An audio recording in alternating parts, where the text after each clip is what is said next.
Hello बच्चों, good morning. चलिए आज वर्ग 8 के लिए शुरू किया जाए। 8.3 का जो प्रश्न बचा हुआ था, क्वेश्चन नंबर यहाँ से 7, 8, 9, 10 और 11। चलिए आज इसको पूरा कर देंगे। तो चलिए शुरू किया जाए। एक्सरसाइज 8.3 प्रश्न संख्या देखिएगा 7वां नंबर।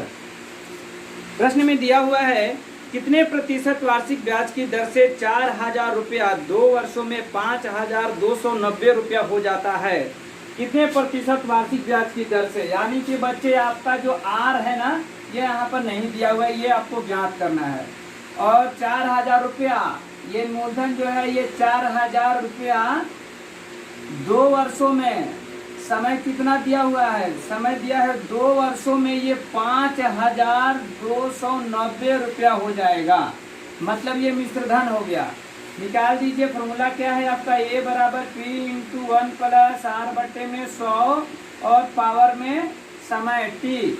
तो ए का वैल्यू दिया है 5,290 बराबर पी का वैल्यू दिया है 4,000, 1 प्लस आर का वैल्यू दिया हुआ नहीं दिया है, इसको ज्यों का त्यों छोड़ देंगे हम लोग, और टी का वैल्यू दिया है 2। चलिए इसको हल किया जाए। समीकरण में आप लोगों को हम बताए हैं कि अगर कोई चीज़ इधर है राइट साइड में, और राइट साइड से अगर इधर आता है, अगर गुणा में है, अगर लेफ्ट साइड में आता है, मतलब एक पक्ष से दूसरे पक्ष में, चाहे वो लेफ्ट में रहे या राइट में रहे, एक पक्ष से दूसरे पक्ष में जाता है और गुणा में रहेगा तो वो भाग में आ जाएगा। और जब प्रश्नावली शुरू किए थे 2 अध्याय 2.1, 2.2, 2.3 ये सब में वही समीकरण ही है। 5,290 और ये गुणा में है तो इधर भाग में आ गया, बराबर 1 प्लस आर बट्टे में 100 और पावर में कितना हो जाएगा, ये 2 है तो 2 रहने दीजिए। 1 0 से 1 0 खत्म हो गया बच्चे, तो ये 529 बट्टा में 400 बराबर 1 प्लस आर बट्टा में 100। अब ये देखिए पावर में 2 दिया है, रहने देंगे। अब इस पावर को खत्म करने के लिए अगर इधर से पावर को इधर लेते हैं तो ये सबके सब क्या हो जाएगा, अंडर रूट में चला जाएगा। 529 और बटा में 400 बराबर 1 प्लस आर बटे में 100। चलिए हल किया जाए इसको। 529 का कितना होता है, वर्गमूल 529 का 23 और बटा में ये 400 का 20 हो गया, बराबर 1 प्लस आर बटे में 100। बटा में 1 कर दीजिए बच्चे, तो 23 बटे में 20 बराबर 100 प्लस आर। क्रॉस मल्टीप्लाई कर दीजिएगा इसके साथ में, तो 20 into 100 plus r equal to 100 गुना 23। तो 100 प्लस आर बराबर 100 गुना 23 बटा में ये जो 20 है गुणा में इधर आएगा तो भाग में 20 पाँचे 100। तो 100 प्लस आर बराबर 23 पाँचे 115, तो आर बराबर 115, ये 100 चला गया इधर, तो आर का वैल्यू कितना हो गया, 5%। ये आंसर हो गया आपका। चलिए नोट कर लीजिए बच्चों, नोट कीजिए उसको।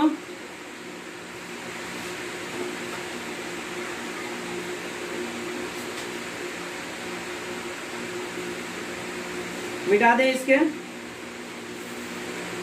चलिए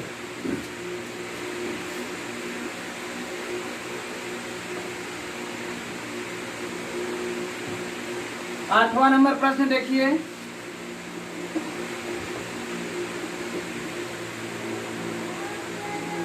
आठवां नंबर प्रश्न देखिए बच्चों।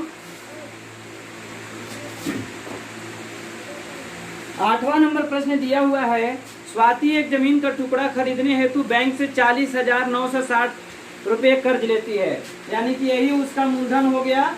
मूलधन जो है 40,960 रुपया लेती है बैंक से कर्ज। यदि बैंक की दर 12.5% वार्षिक दर, 12.5% वार्षिक दर है इसका, रेट बराबर 12.1/2%। चलिए 1.5 वर्ष के लिए कर्ज देती है और ब्याज का संयोजन अर्धवार्षिक होता है। तो स्वाति को कितनी राशि देनी पड़ेगी और उनके द्वारा भुगतान किया गया ब्याज की राशि भी ज्ञात कीजिए। बच्चे आप लोगों को जब हम शुरू किए थे ये पाठ को तो हम बताए थे कि जब अर्धवार्षिक होता है, तिमाही होता है, तो किस प्रकार से हम लोग उसको चेंज करेंगे आप लोग को पता होगा। अब देखिए यहाँ पर अगर ये 1.5 वर्ष समय दिया है, यहाँ पर t बराबर 1.5 वर्ष 1/1/2 यानी कि 3/2। अब ये 3/2 वर्ष जो है अर्धवार्षिक संयोजन होता है इसमें, यानी कि 6 महीना पर उसको ब्याज देना है। तो 1.5 वर्ष में कितना बार उसको कितना छमाही हो जाएगा 1.5 वर्ष में, ऐसे ही जोड़ लीजिए। 1 साल में 2 छमाही और 1 साल और आधा वर्ष मतलब 6 महीना, मतलब कि इसको 3 छमाही जो है 3 छमाही मतलब कि 3 बार इसको ब्याज देना पड़ेगा। तो ये 3/2 है। हम लोग इस प्रकार से कर सकते हैं, अर्धवार्षिक के लिए गुणा में 2 कर देंगे, मतलब कि 1 साल के लिए 2 तिमाही लगता है, गुणा में 2 करेंगे तो हमारा ये 3 प्राप्त होगा। और रही इसके लिए तो 12 दूनी 24 1 25/2, यही ना। इसमें क्या करते हैं, अगर अर्धवार्षिक होता है तो हम लोग 2 से भाग दे देते हैं, तो 25 में 4% हो गया, 4% हो गया। तो रेट का ये रेट कितना हो गया 25/4%। अब निकाल दीजिए फार्मूला पर, a बराबर P1 + R/100। बच्चे हमारा वीडियो देख लीजिएगा, इससे रिलेटेड जो शुरू में ये पढ़ाए थे हम, शुरू करने वाले थे जब, तो मैंने कुछ उसमें रूल बताए थे इसके लिए कि छमाही जब संयोजित होता है, तिमाही होता है, वार्षिक होता है, तो कौन सा फार्मूला हम लोग यूज करेंगे। तो उसमें डायरेक्ट लिखा हुआ है कि छमाही लगेगा तो ये फार्मूला रखेंगे, रेट में कितना से गुणा करेंगे और समय में कितना से गुणा भाग जो भी है करना होगा, उसमें लिखा हुआ है। उस वीडियो को आप लोग देखेंगे तो और ज़्यादा आपका डाउट क्लियर होगा। तो P × 1 + R/100 और फार्मूला जो है वो एक ही है, T हो गया। A का वैल्यू दिया है, नहीं दिया है, A छोड़ देंगे। तो ये 40,960 × 1 + R का वैल्यू 25/4 × 100 और ये 3 छमाही कटा दीजिए, 25 चौका 100। तो A बराबर 40,960 गुणा 4 का 16 1 17, 17/16 गुना 17/16 गुना 17/16, 3 बार कर देंगे। 16 का कटाइए इसको,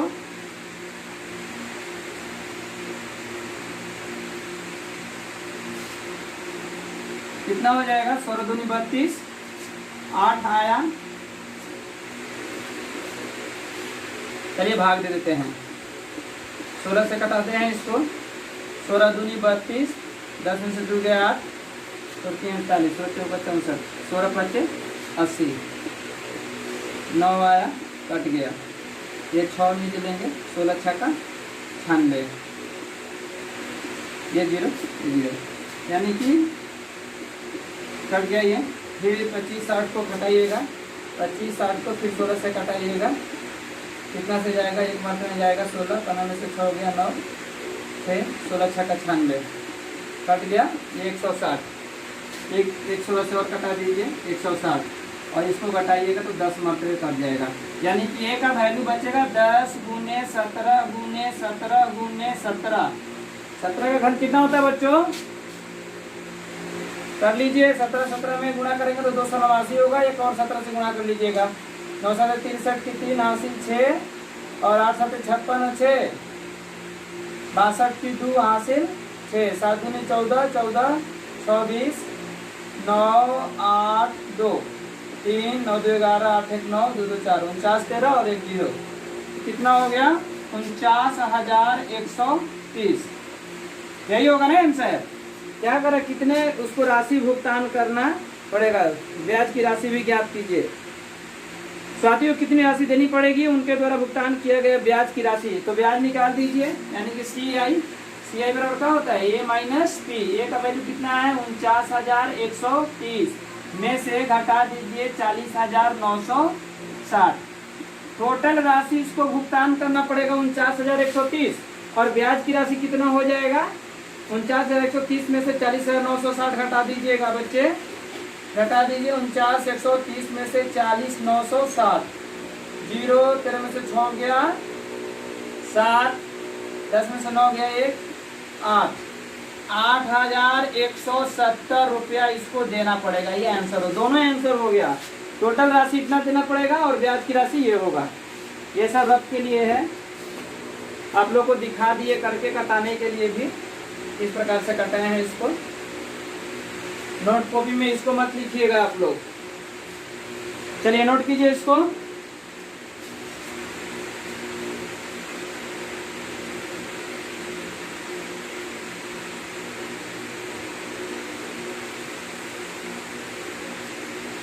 आगे बढ़ बच्चे। चलिए 9 नंबर प्रश्न पढ़िएगा। Question number 9।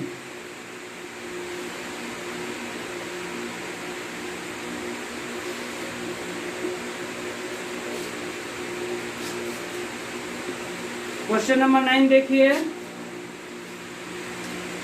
क्वेश्चन नंबर 9 में है, रवि ने 32,000 रुपये बैंक में जमा किया। चलो ये तो भाई यहीं पर हो गया। मूलधन जो है इसका 32,000 रुपया बैंक में जमा किया है।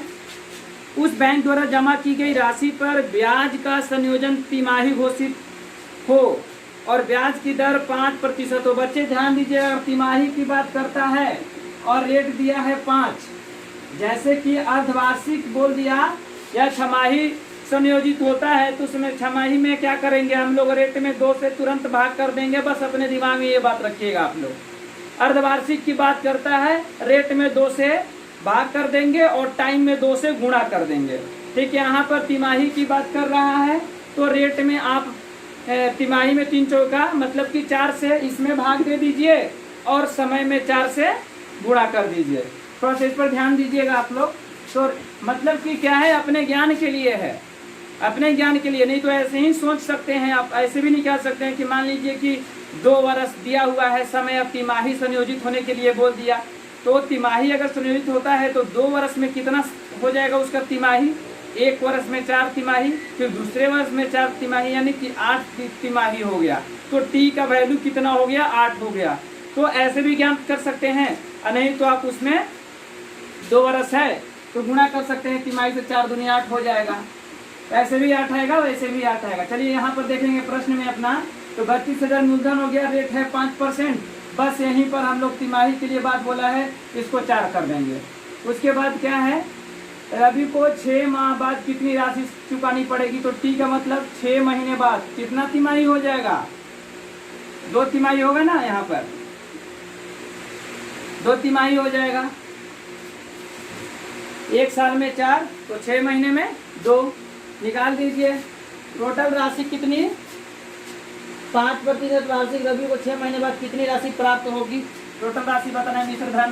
तो ये बराबर P 1 + R/100 और R/100 और पावर में T।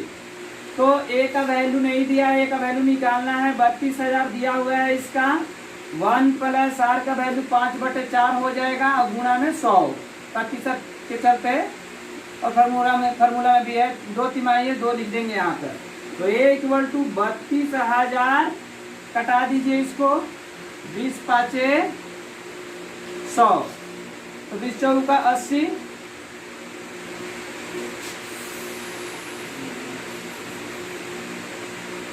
कटा दीजिए इसको, 20 × 4 = 80, यानी कि कितना हो जाएगा बच्चे यहाँ पर 81/80 गुना 81/80।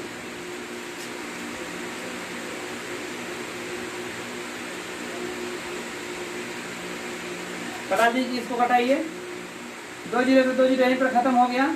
और 4 × 32, 8 × 5 = 40।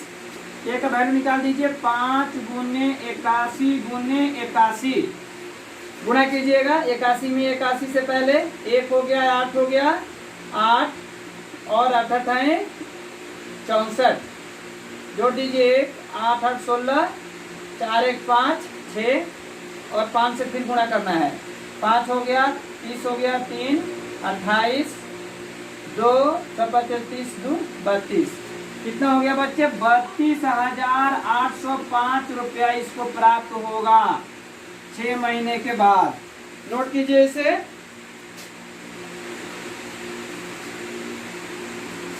मिटा देते हैं। घर में बैठकर नोट कॉपी में इसको लिखिएगा सब लोग। पहले रफ वर्क कीजिएगा, उसके बाद नोट कॉपी में लिखिएगा। बिना रफ किए डायरेक्ट आप लोग नोट कोई मत बनाइएगा। 2-3 बार बनेगा तो अब बहुत ज्यादा समझ में आएगा आप लोगों को। घर में भी है तो मन लगाकर पढ़ाई कीजिए। चलिए आइए क्वेश्चन नंबर 10 नंबर पर। 5% वार्षिक ब्याज की दर से बढ़ते हुए 2005 के अंत में एक शहर की जनसंख्या 44,100 है। 2005 के अंत में, यानी कि ए का वैल्यू हो गया, क्योंकि 2003 दिया हुआ है, ए का वैल्यू यहीं पर हो गया 44,100 जनसंख्या हो, और रेट है यहाँ पर 5%। उसके बाद 2005 और 2003 के बीच में कितने वर्ष का अंतर हो रहा है? 3 4 5, यानी कि वैल्यू हो गया टी का 2 वर्ष। क्या बताना है कि 2003 में इस शहर की जनसंख्या कितनी थी, यानी कि आपको यहाँ पर पी का वैल्यू बताना है।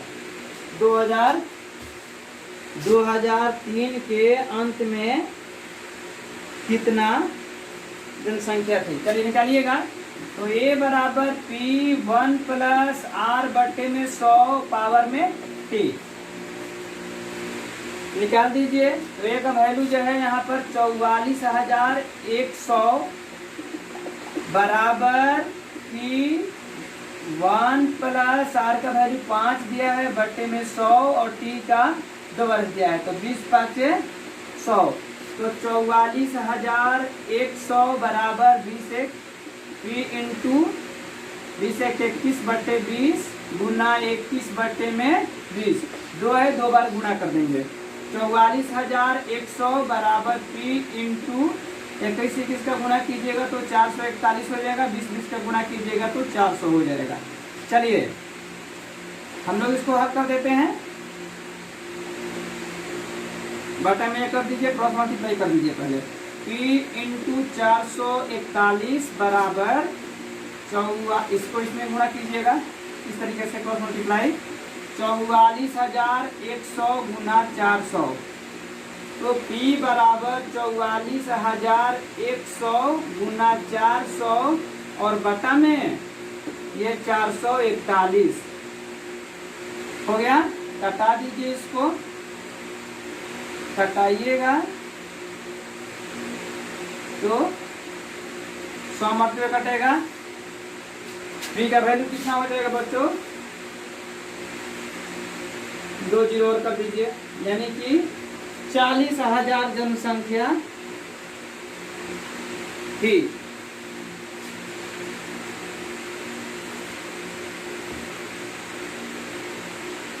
जरा इसका आंसर देख लीजिएगा आप लोग।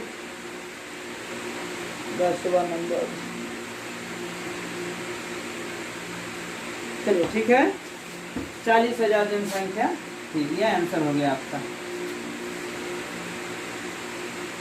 चलिए 11 नंबर भी बता देते हैं। 11 नंबर बना करके वीडियो प्रिंट करेंगे हम। 11 नंबर देखिए सवाल। एक जनित्र जनरेटर, ठीक है, एक जनित्र का वर्तमान मूल्य जो है वो 42,000 रुपया है। यदि उसका अवमूल्यन 5% वार्षिक हो, अवमूल्यन का मतलब होता है, इंग्लिश उसका शब्द है डिप्रिसिएट। ठीक है बच्चे, हर रोज यूज करते हैं तो कुछ ना कुछ उसमें कमी आती है, तो वही है अवमूल्यन। ठीक है, यूज करने के बाद मतलब क्या आपने यूज किया, मान लीजिए मोबाइल ही लेते हैं आप, और मोबाइल लेने के बाद 6 महीना 1 साल चला लिए और उसको बेच रहे हैं, तो कुछ तो उसमें अवमूल्यन हुआ होगा, कोई मशीन ही है। तो यहाँ पर वही है, वर्तमान मूल्य जो है यहाँ पर दिया हुआ है। ये जो है P का वैल्यू दिया है, वर्तमान मूल्य 42,000 है ना, 42,000 रुपया दिया हुआ है। और यदि उसका अवमूल्यन 5%, रेट बराबर 5% हो गया, 2 वर्ष के बाद समय बराबर 2 वर्ष, तो यहाँ पर 42,000 रुपया दिया हुआ है। 2 वर्ष के बाद ज्ञात करना है, इसका अवमूल्यन हो रहा है। तो अवमूल्यन होगा, कभी भी अवमूल्यन की बात करता है या कोई मशीन है और वर्तमान मूल्य दे दिया है कि इसका वर्तमान मूल्य ये है। अभी तो जनरेटर के लिए दिया हुआ है, मान लीजिए परीक्षा में कभी और दूसरे मशीन के लिए भी दे दे, स्कूटर दे दे, बाइक दे दे कि एक स्कूटर को इतना में खरीदा गया और 2 वर्ष उसका प्रयोग करने के बाद 5% के से अवमूल्यन हो रहा है, तो उसका अवमूल्य क्या होगा।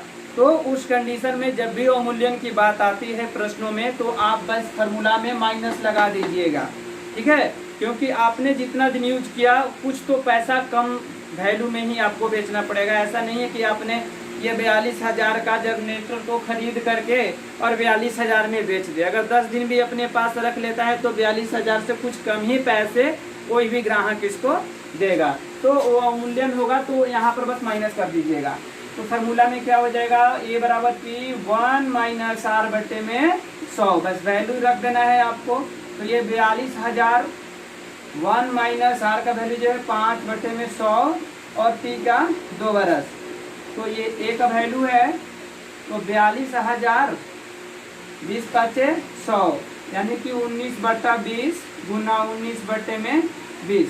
चलिए कटा दीजिए इसको, 2 जीरो से 2 जीरो खत्म हो गया। 21 दूनी 42, 210, फिर 2 से कटाइएगा तो ये 105 हो जाएगा। तो ए का वैल्यू कितना हो गया बच्चों, 105 गुने 19 गुने 19। चलिए निकाल दीजिए, गुणा कर दीजिए। 19 का वर्ग कितना होता है, 81 और 9 8 17, 9 1 1 9 7 16 पीछे 80 ले 1 1 2 1 361। 361 में 105 से गुणा कर दीजिए। 5 हो गया, 0 हो गया, 18 हो गया, 0 0 0 1 6 3 5 0 8 1 9 6 1 7 3, यानी कि 37,905 रुपया में अब उसको बेच सकता है। उसको अवमूल्यन हुआ है तो उसका वैल्यू कम हो गया, 42,000 था, अब 37,905 रुपये में ही बेच सकते हैं। आप अपने लिए भी सोच सकते हैं। अगर कोई सामान खरीदे हैं और उसका एक रेट देख लीजिए, 10% रखते हैं कि 5% रखते हैं, और समय देख लीजिए कितना दिन यूज किए हैं, उस हिसाब से उस वैल्यू से आप उसका अवमूल्यन कितना होगा, अवमूल्यन कितना हुआ है वो ज्ञान करने के लिए 37,905 घटा दीजिए कि इतने रुपये का अवमूल्यन हो गया, डिप्रिशिएट हो गया, उतना कमी हो गई। डिक्रीज होता है ना बच्चे, डिक्रीज सबसे ही डिप्रिशिएट बना है, डिप्रिशिएट का हिंदी अवमूल्यन हो गया। चलिए बच्चे आज के लिए बस इतना ही, थैंक यू। और एक बात याद रखिएगा बच्चे, हमारे इस चैनल को सब्सक्राइब कीजिए ताकि अगर मैं कोई भी वीडियो डालता हूँ तो सबसे पहले उसका नोटिफिकेशन आपको मिले। धन्यवाद बच्चों।